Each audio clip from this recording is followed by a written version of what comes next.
rightfully or wrongfully, I like to behave as if my kids were watching. They could see what was happening.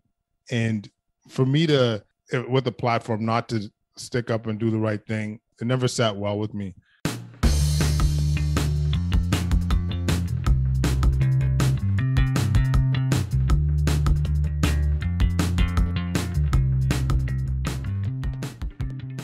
Welcome to the Cold Steel Surgical Podcast with your hosts Amir Farouk and Chad Ball. We've had the absolute privilege of chatting with some amazing Canadian as well as international guests over the past year.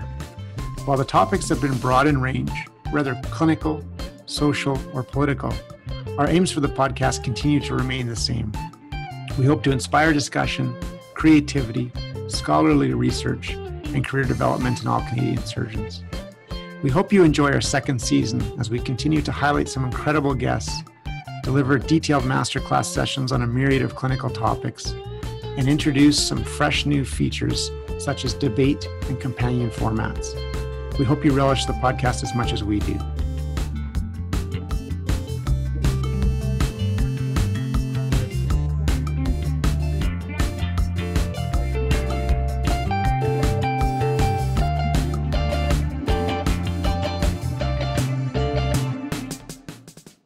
To paraphrase Shakespeare, some podcasts are born great, some achieve greatness, and some have greatness thrust upon them. The Solving Healthcare podcast, hosted by Dr. Kwadwo Kyeremanteng, falls into all three categories. Dr. K, as he is fondly known, is an intensivist based out of Ottawa, and his podcast, Solving Healthcare, has been a tremendous source of amazing and excellent information on COVID-19, medicine, exercise, nutrition, and so much more. As if he wasn't busy enough, Dr. K has now also created the Solving Wellness platform, an online website and community that is targeted at wellness for healthcare workers. It was an absolute pleasure on this episode to throw down with Dr. K. We talked about our shared Edmontonian heritage, his work with the Solving Healthcare podcast, and the Solving Wellness platform.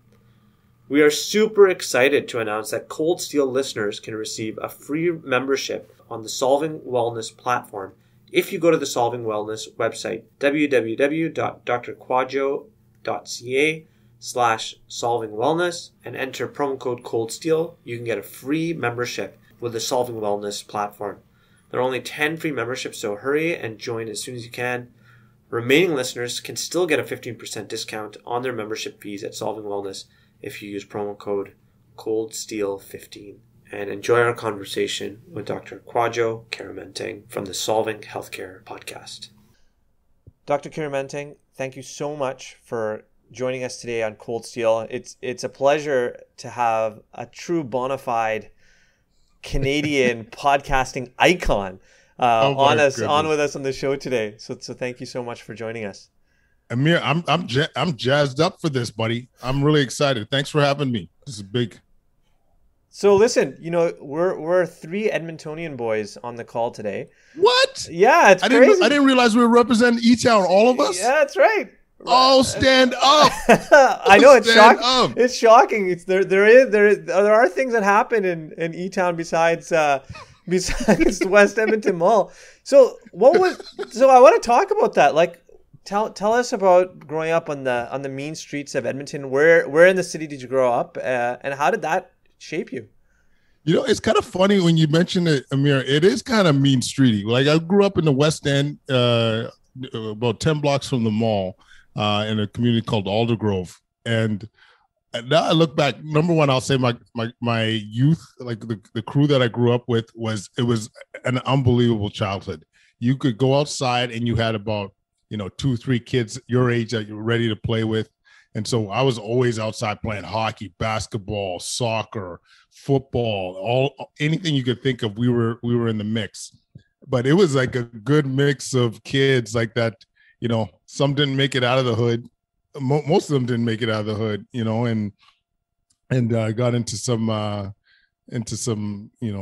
not the ideal lifestyle, but some of us ended up, making the most out of our education and ended up getting some pretty established careers. But I loved my childhood, honestly. Growing up an Oilers fan, I'm old enough to remember all 5 cups. Well, maybe not the first couple, but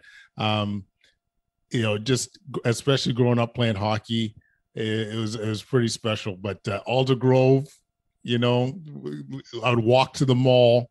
I spent my summers with those mall passes. I don't know if you remember that, Amir. You could just you get one of those passes, and you could go to the water park, the mini golf, and the fantasy land. So I'd spend like my summers there. But I love my childhood though. I loved it. Yeah, it's awesome to listen to you talk about E-Town so fondly, because I think E-Town unrightfully gets a bad rap. But I do want to ask you one part of growing up in Edmonton that I don't know. I wonder what your thoughts are about this. Like, I grew up in Sherwood Park, which to those people who are not in Edmonton or from that region, you kind of know that Sherwood Park's a little bit one of the suburbs essentially of Edmonton. Although I'm going to get flack from Sherwood Parkians for saying that, but essentially it's like a big suburb of Edmonton, and there were not a lot of non-white people when I grew up. Like, I don't know, what was your experience kind of growing up in Edmonton at the time you did, in terms of being a black child and then a black man? Yeah, I mean, I'll be honest with you. It's you were aware that you were different at a very early age. Like, growing up in that era, I was called everything you could think of. As of the age of 4, 5, 6, you know, N-word, you know, monkey, having kids tell you go back to Africa, and you know, adults not saying much when they hear their kids saying these things. So it was, you know, you did feel alienated at a very early age. You were aware that you were different, and it was tough. Like, there was this need to always. Like, you always knew that there was eyes on you everywhere you go. Like, it sounds bad to say it, but one of my nicknames growing up was Black People, because wherever I'd go, I'd be like the only Black person. So I'm representing Black people, you know? So like, you literally always had to be conscious that there's eyes on you always. You never go unnoticed. And that affects the way you act. That's affect, you know, the way you carry yourself. And so those memories growing up were definitely not fond. I remember even being on the ice. Like, those are, if I had the most of my recollections of racist encounters were for sure playing hockey. And I remember at times just being like, telling yourself, just survive this game. Like, people hacking you, calling you names as they go by. And, you know, I wasn't a big kid. And you had to fend for yourself.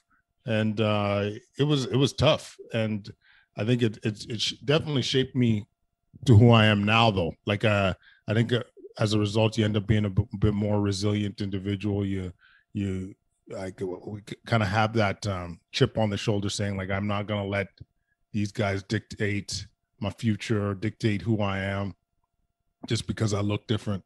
And I have no doubts that it produced more challenges in terms of career paths and so on. But once you get through, buddy, like, you end up being strong. You end up being resilient. And I think if it wasn't for some of those experiences, I don't know if I'd be where I am today.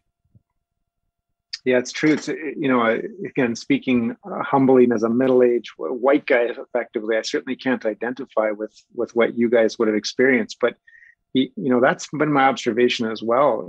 One of my very best friends is a guy named Julius Ebenu, who we've had on the podcast. He's a neurosurgeon now. And he came, him and his family, his two brothers, they came from Swaziland when they were in grade 9 and 10. And, you know, I remember observing a lot of the same behaviors and honestly fighting with or on his behalf every single day for a long period of time. And I remember his dad is a very, very clever guy. He said, there's a solution to this. You're going to educate the shit out of this and move in some direction that you want to move in. And that's what he did. He got a PhD at U of A, he did a postdoc at Harvard, becomes a neurosurgeon, like, you know, super high-end guy, just like yourself.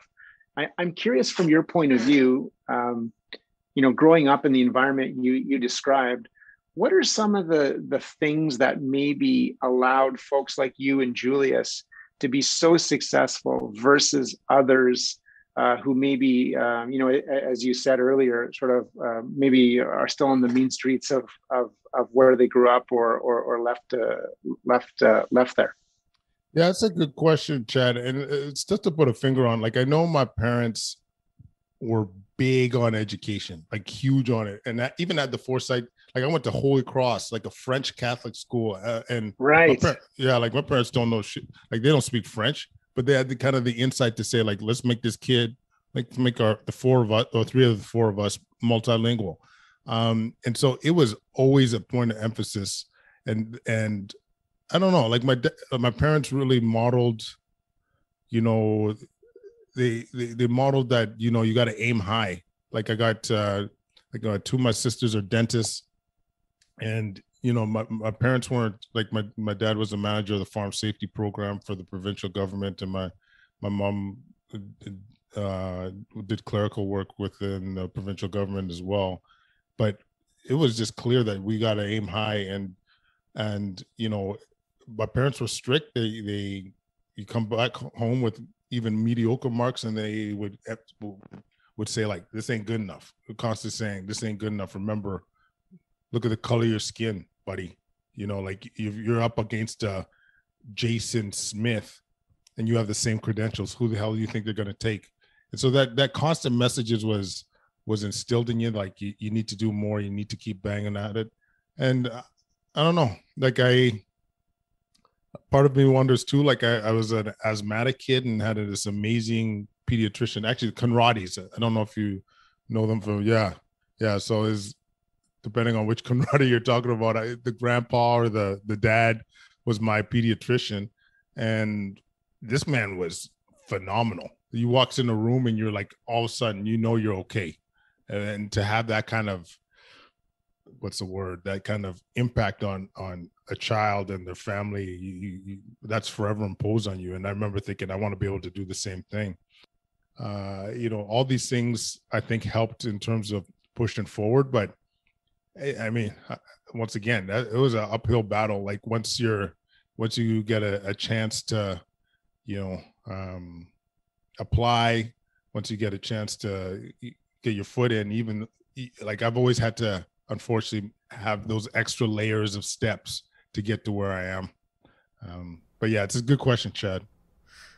Well, there's so much we could talk to you about this topic and many others for sure about E-Town, but I really do want to talk to you a little bit about all the work that you've done with the podcast, which is called Solving Healthcare. But, you know, before we get to the podcast, you had actually done some groundwork in building this resource optimization network prior to actually even starting with the podcast. Can you tell us a little bit about what the resource optimization network is and was, and how did that sort of lead you to making the podcast? Yeah, thanks for the question, Amir. It was, I'll give the short version is, as a trainee, I couldn't, I mean, all of us, you can't help to not notice the inefficiencies in healthcare and how they were impacting patient care. So I'll give a quick example. I had a young trauma patient that was quadriplegic that was heavily reliant on chest physio for, you know, to be able to get him off the ventilator. And we go into an era of cutbacks, physios cut, doesn't get physio on a long weekend, ends up plugging and coming back to the ICU. And I'm telling myself, I'm like, this, how are we so short-sighted? How can we not see all these inefficiencies and how it's impacting patient outcomes? Same, and the same token, we're admitting a 92-year-old from an old age home that is demented and doesn't even want to have aggressive measures, but because of poor documentation, inability to get a hold of family or whatnot, we've given them a $15,000 treatment in the ICU. And once again, treatment that they never would have wanted.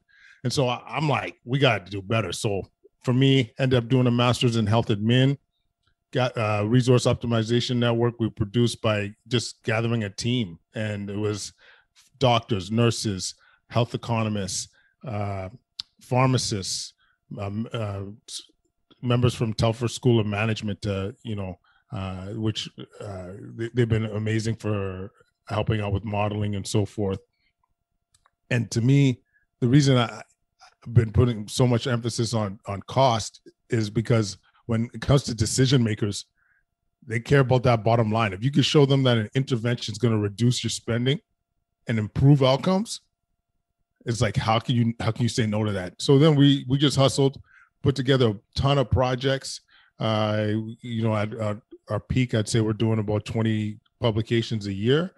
And then around 2019, I was looking at our body of work, and I was telling myself, I'm like, we're doing all this hustling and nothing's changing. Like legit, nothing's changing.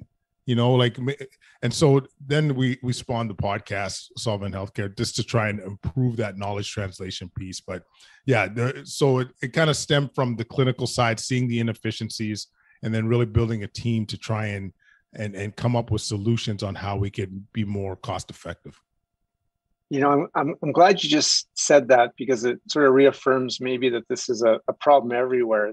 The nothing's changing comment, which can be so depressing and demoralizing to a group of people who are passionate and have worked tons of hours to try and make some sort of quality improvement in their work environment. So I'm curious, basically two questions based on that. The first is, no matter how altruistic we are, no matter how hard we work at this, no matter the small gains we may make, there's always the naysayers, the obstacles, the haters. So I'm curious, in your experience with the Resource Optimization Network, what some of those challenges were. And then I'm also curious, in addition to defining them, beyond, for example, some of the stuff you talked about in your podcast, how should we be expected, or what would you recommend in terms of trying to meet those challenges and deal with some of those obstacles and folks who are not all in like a lot of us try to be?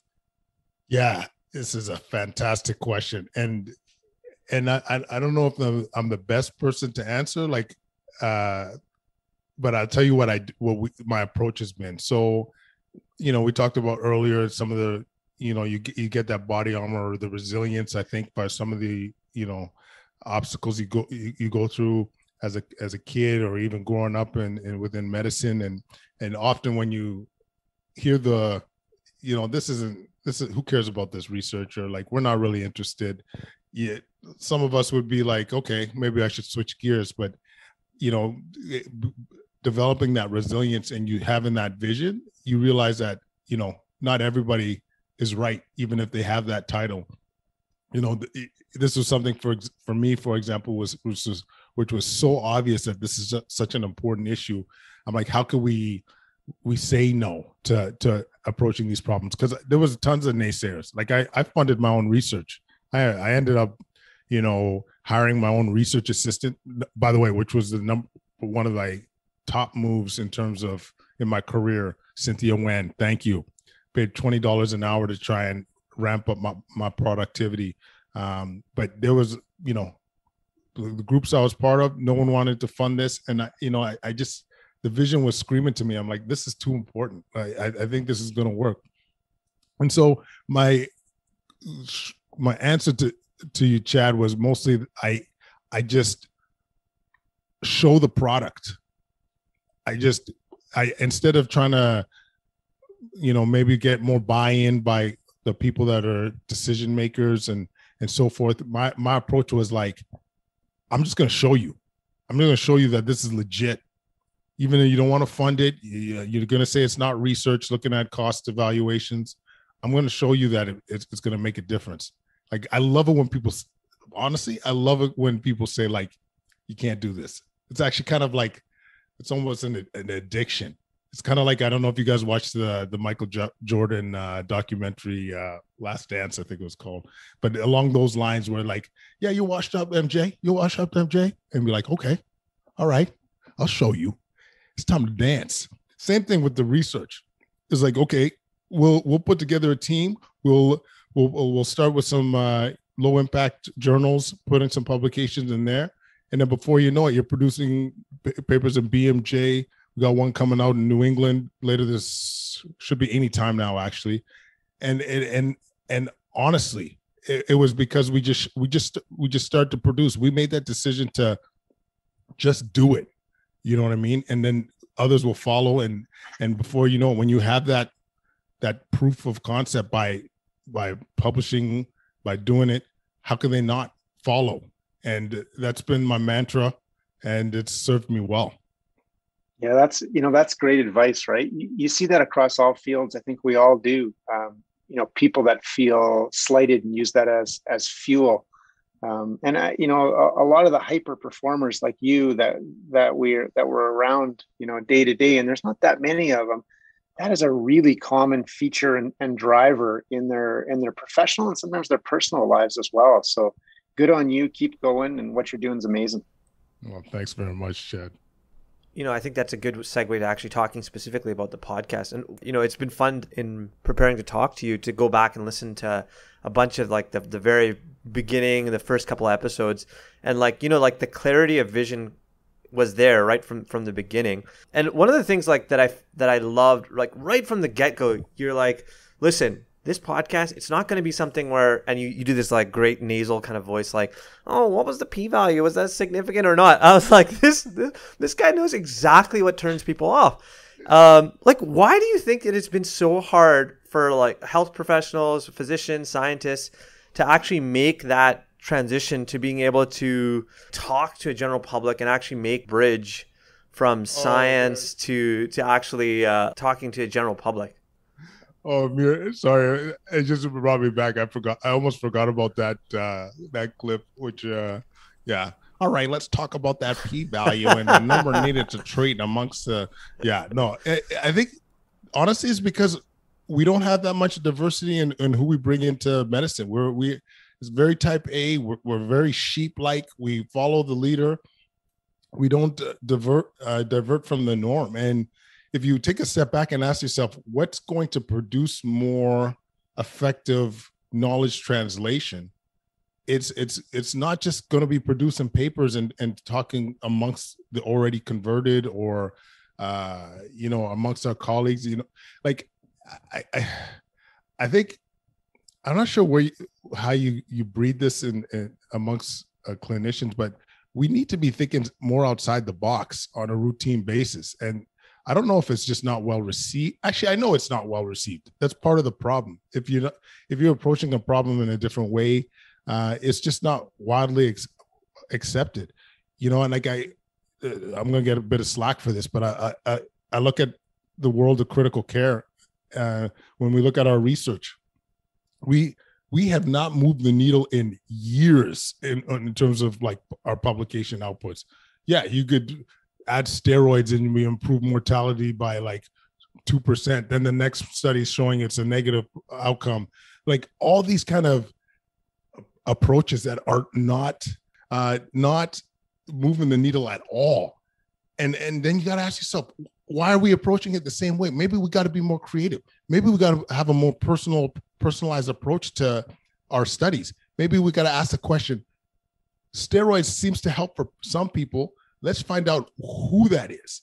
Maybe it's older people. Maybe it's people that have, some liver impairment. Maybe it's somebody that has specific type of infection like pneumonia or urosepsis. Let's try and think outside the box so that we can actually impact lives.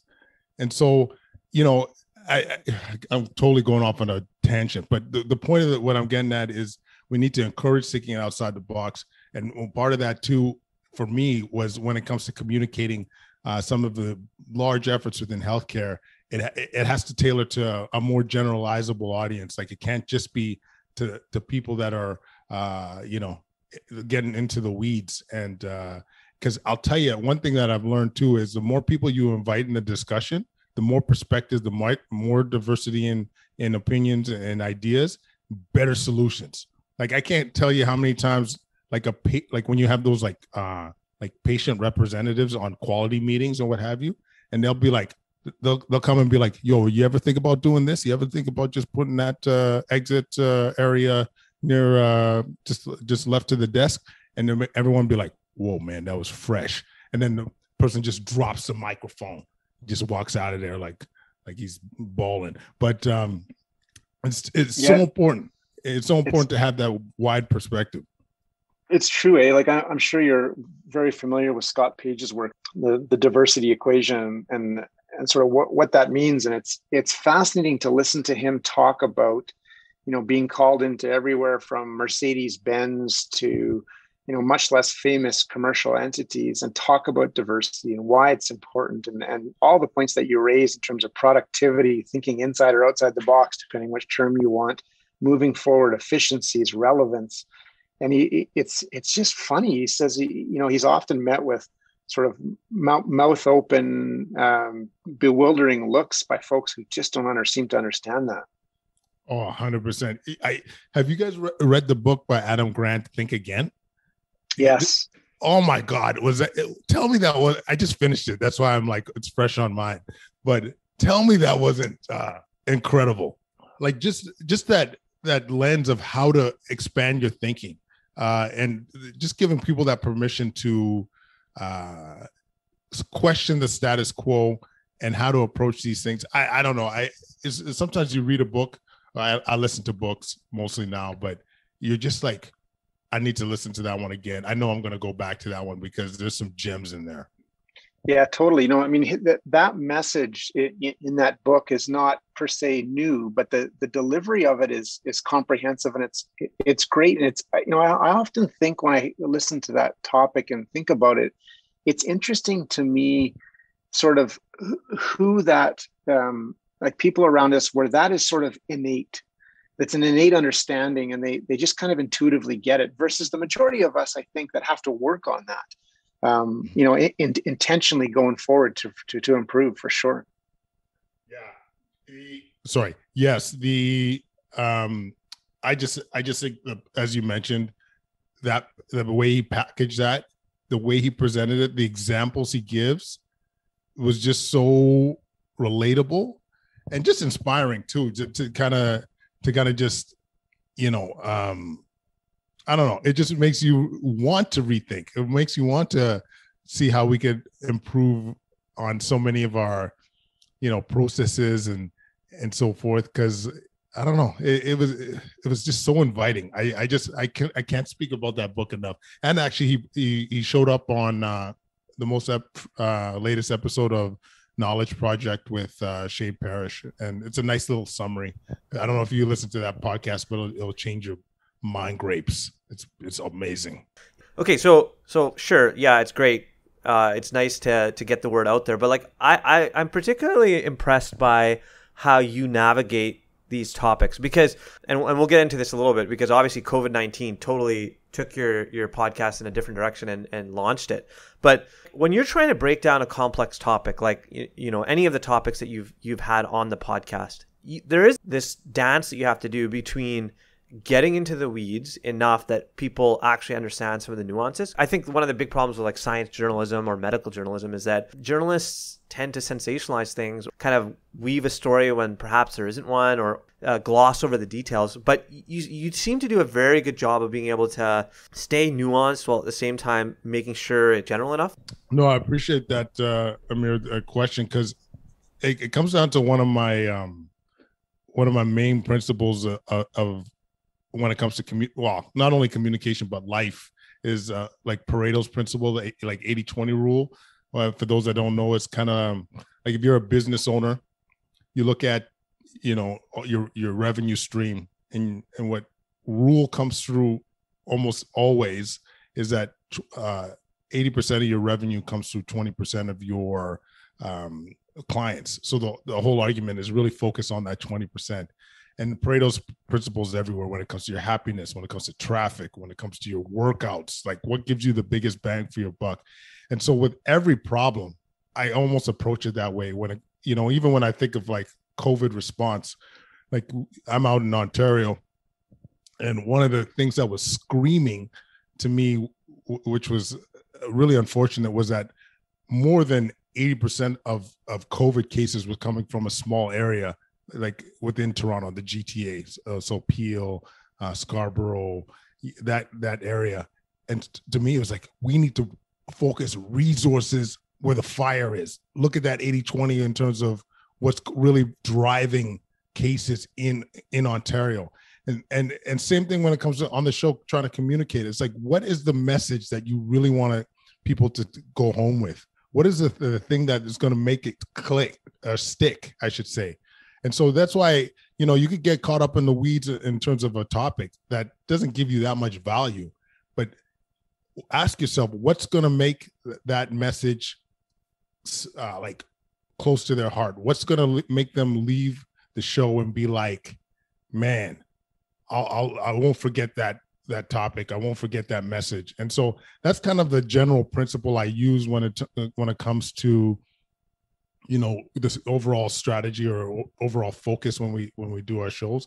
But I mean, I'll tell you, when it comes to Pareto's principle or the 80-20 rule, I apply it to every, like how I round, how I learn, when I teach. Let's focus on the biggest bang for your buck, and it seems to work well.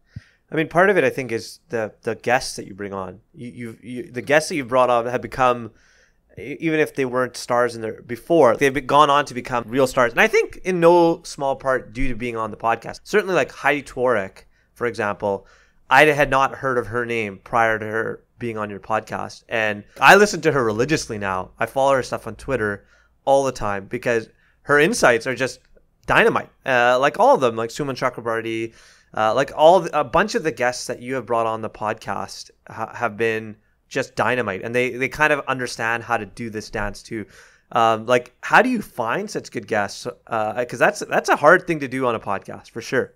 Oh man, I mean, I was getting chills when you were talking about Heidi because every time she talks, she drops like a knowledge bomb that kick you in the chest. Like every time, and then I'm like, what you're saying makes so much sense. So I heard her briefly on CBC radio before. And I was just listening to her talk about communication, about, hey, simple message. Look at Bonnie Henry. Look how she's communicating and being consistent and simple and keeping it real. And I'm like, man, you're like, what you're saying makes so much sense. And so this is what you try and find when somebody that is so spectacular like that, that's such a great communicator.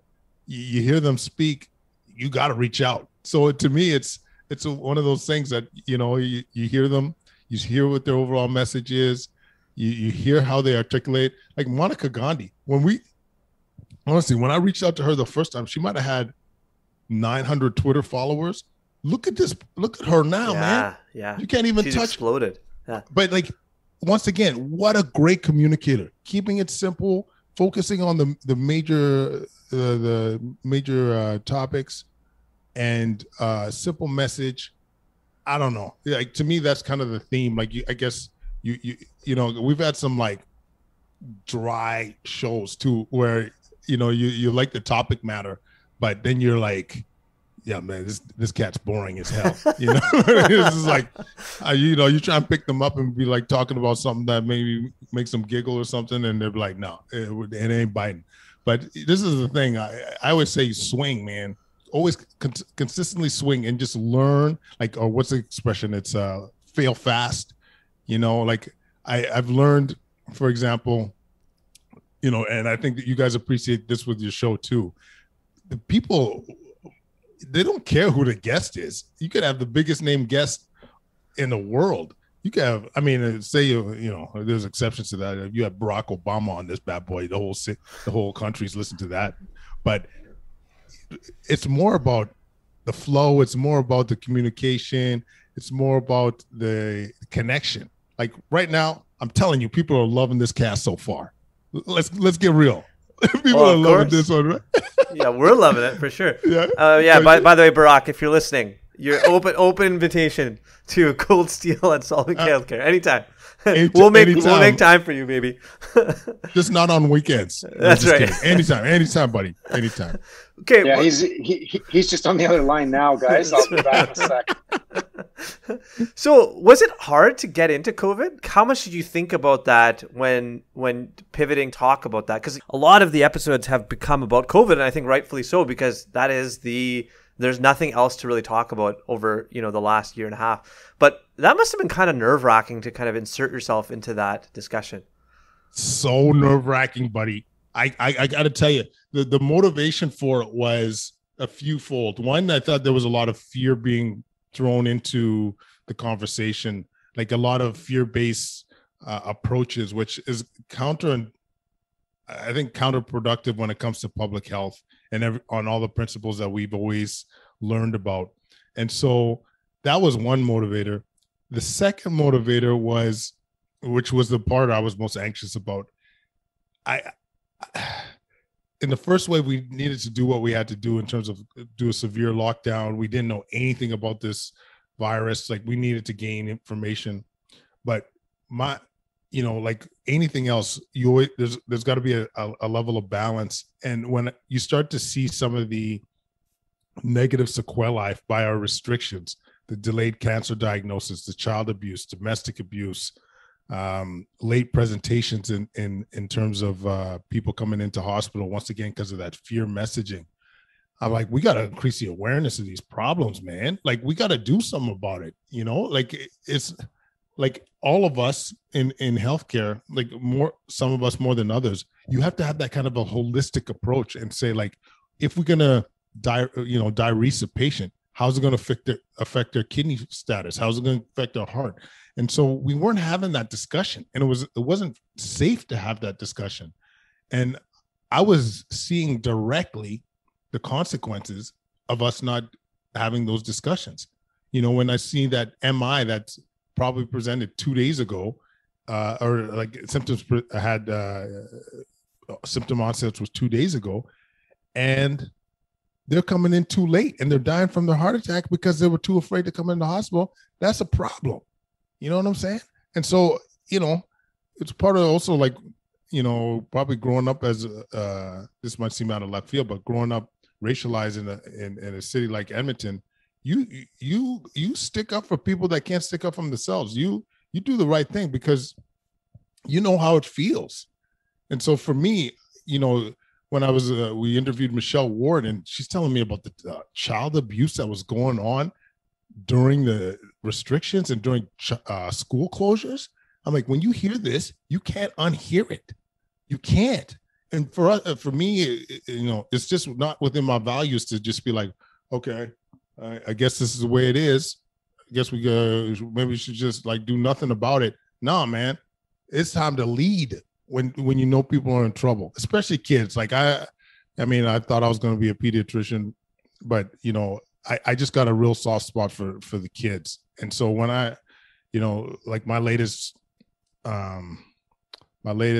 like advocacy stuff has been around the school closures issues in Ontario. But honestly, it's hard to just sit back when negative things are happening, especially to the kids. So I know that was a long-winded answer to that question, but it just comes down to pivoting towards that, because there was just a lot of injustices in my mind that was happening. But it's not easy to do what you did. Like, I know you're saying, yes, it's hard.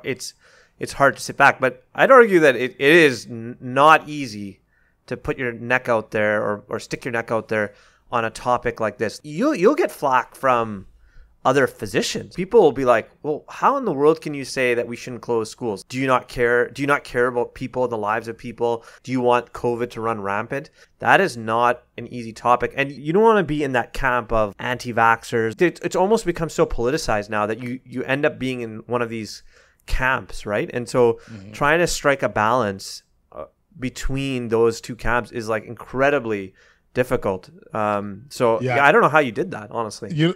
Honestly, Amir, one of the things, there's a couple things that come to mind. I always kind of, rightfully or wrongfully, I like to behave as if my kids were watching. They could see what was happening.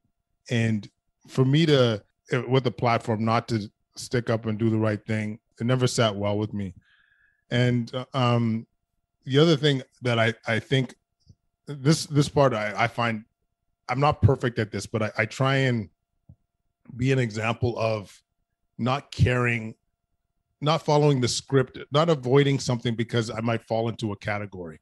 Like I want to show that, our behavior is above that. I am not anti-vax because I'm talking about school closures. I'm not, anti whatever because I'm worried that lockdown's impacting the others' well-being. Like you could try and label me, but I'm above a label. I'm not a label. I'm not in a specific box. I'm going to be nuanced because that's what's necessary to make these choices. And I feel like if enough of us play that kind of act like a leader in that way, others will follow. Because come on, like to put people in such dichotomous boxes when, like, how many things when it comes to health policy like could fall that clearly into one label.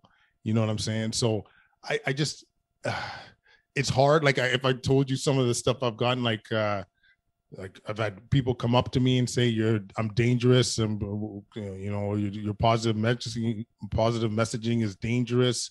People are going to die as a result of what you're saying. I mean, luckily it hasn't been too much in my face, but then Twitter world, man, holy cow, it's malicious. Luckily, I've been able to kind of, I just mute that stuff. I don't engage at all. But it's been relentless for the last year. But mostly positive though. I don't want to give a false picture of how this has gone. Like the messages I get on almost a daily basis now has been so moving, in terms of people appreciating the advocacy and the positive messaging and the balanced approach. It's been fuel to keep going for sure. You're obviously like still a practicing critical care physician, right? So, and I think it kind of goes against the DNA of a lot of physicians to actually stick their neck out on any kind of topic.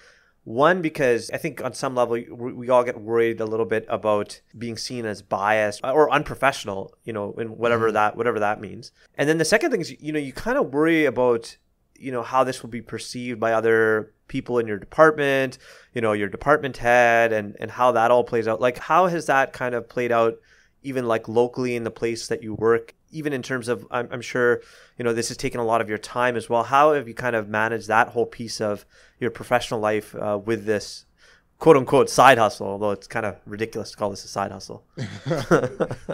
Honestly, it's been, for most part, people have been really supportive. Like, I've only had one or two formal complaints, but whether it's department, hospitals, they've been quite supportive, and knowing that overall, the message is quite similar. Listen to public health. We're all ultimately after the same goal as getting through this pandemic. And so I think they see that, and, there's a way of framing things, especially when you're doing mainstream media, saying, this is just my opinion.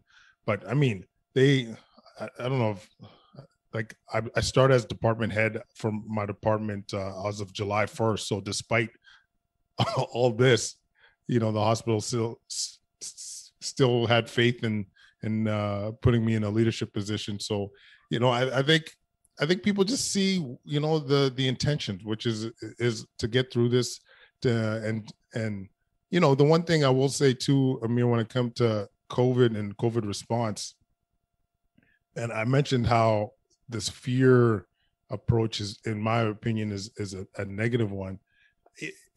This was a time for our leaders to be leaders.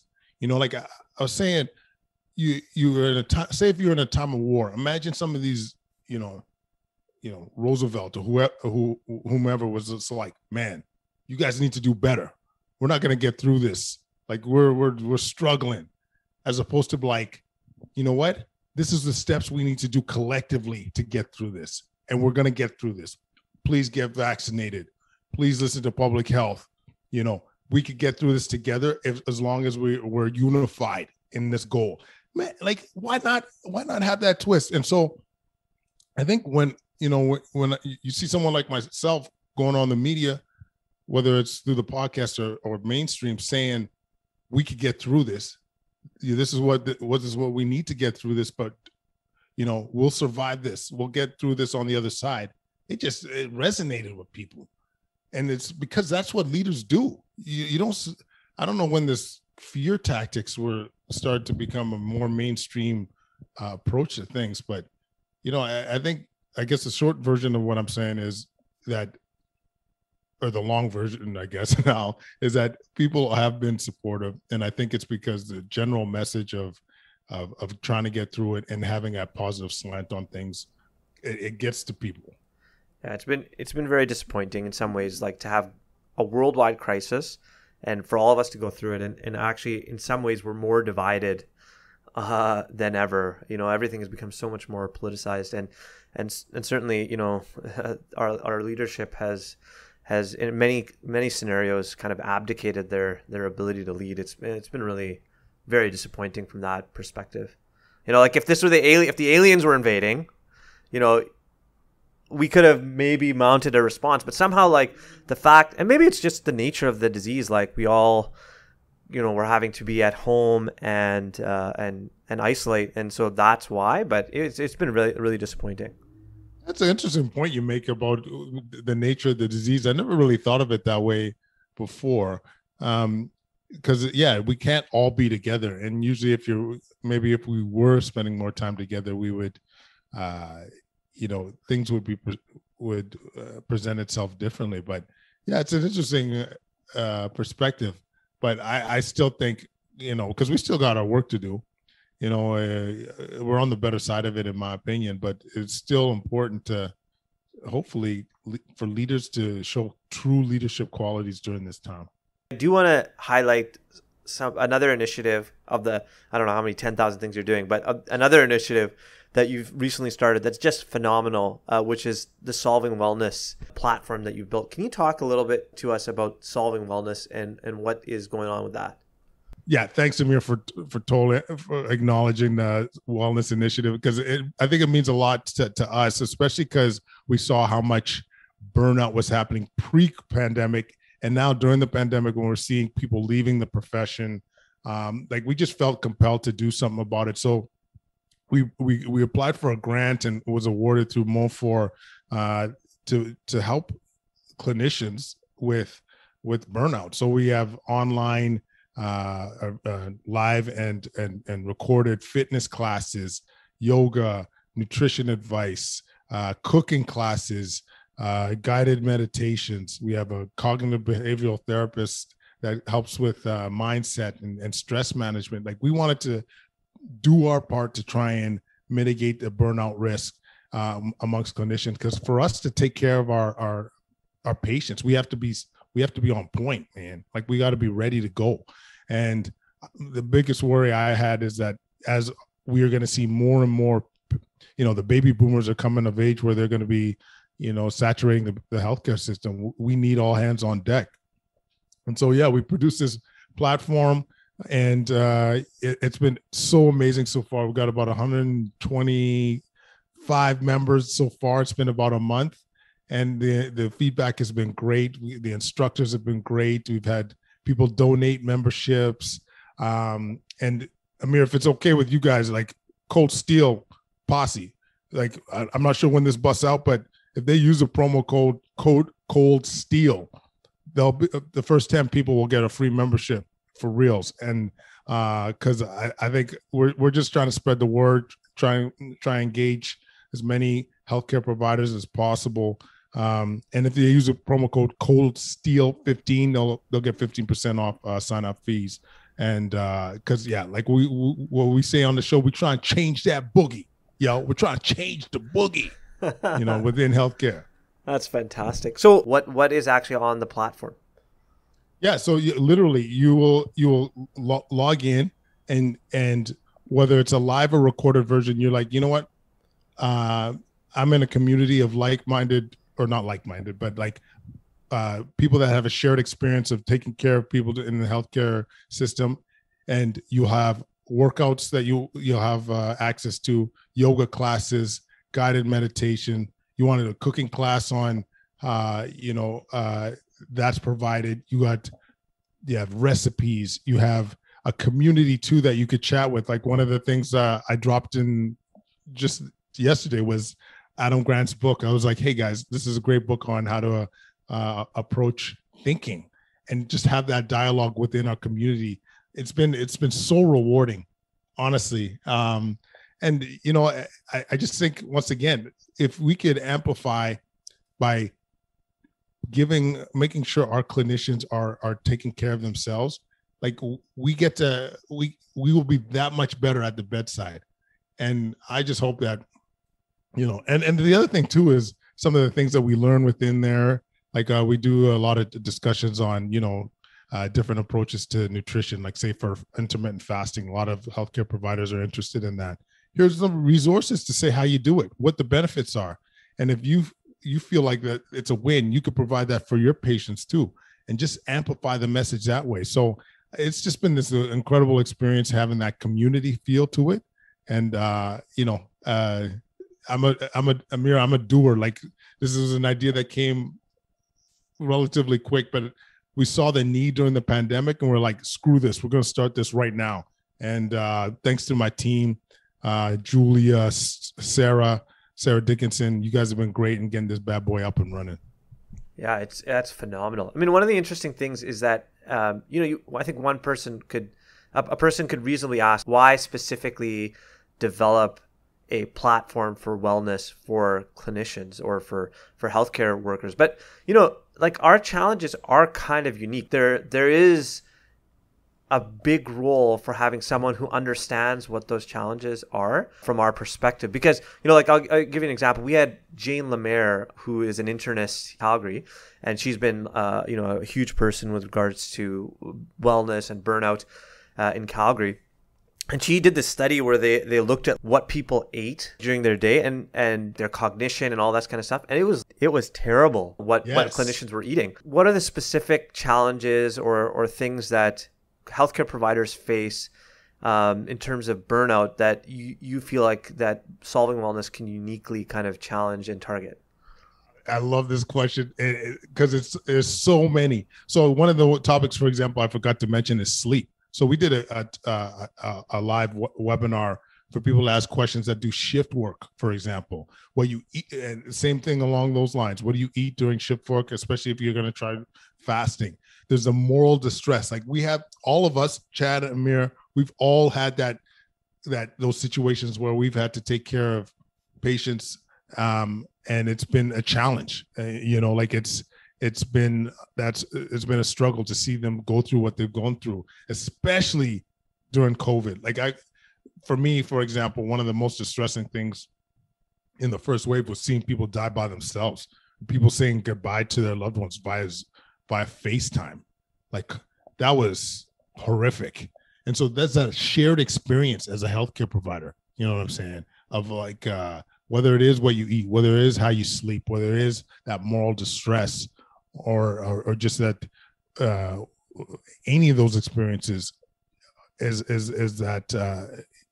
that commonality. And so, yeah, there's some unique sides for us healthcare providers, especially I think COVID's really brought us together and put a lens on some of these issues. But definitely, yeah, we have that shared experience for reals. We try and end the podcast, as you know, with a pretty sort of standing question, which is that if you could go back, maybe just after the mean streets of Edmonton, but when you were a resident or a critical care fellow trainee, and maybe even as an early attending, what kind of advice would you love to have been given by yourself, back in those two time points? Honestly, there's about 15 things I could think of that I would go back to tell my younger self. But I think the main thing I would say is stay authentic, stay your true self. And the reason I say that is because I think a lot of us lose ourselves during our training period. We try and please, put on our hat where it's going to please the attending, please our colleagues, and we lose ourselves. And I think that adds to the kind of the burnout and the stress of the job. But if you could come in wearing that hat of like, I'm just going to be me. I'm going to just be myself, and naturally I'll land in a place where I'm going to be appreciated, loved. I think that's something I would have loved to have implemented in my career much earlier than I did. Because, yeah, I mean, now, like, the way I'm speaking to you guys is the way I speak at rounds. You know what I mean? I'll talk about practicing drop kicks and side kicks or interpretive dancing. Like, well, I'll make us all giggle. But, back in the day, I don't know if I would have had the courage to do that. But, I think if I were to go back, it would be to stay true to yourself.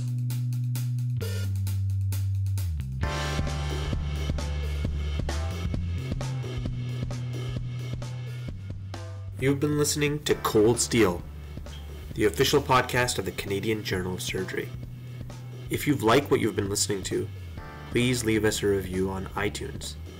We'd love to hear your comments and feedback, so feel free to email us at podcast.cjs@gmail.com or connect with us on Twitter at CanJSurge.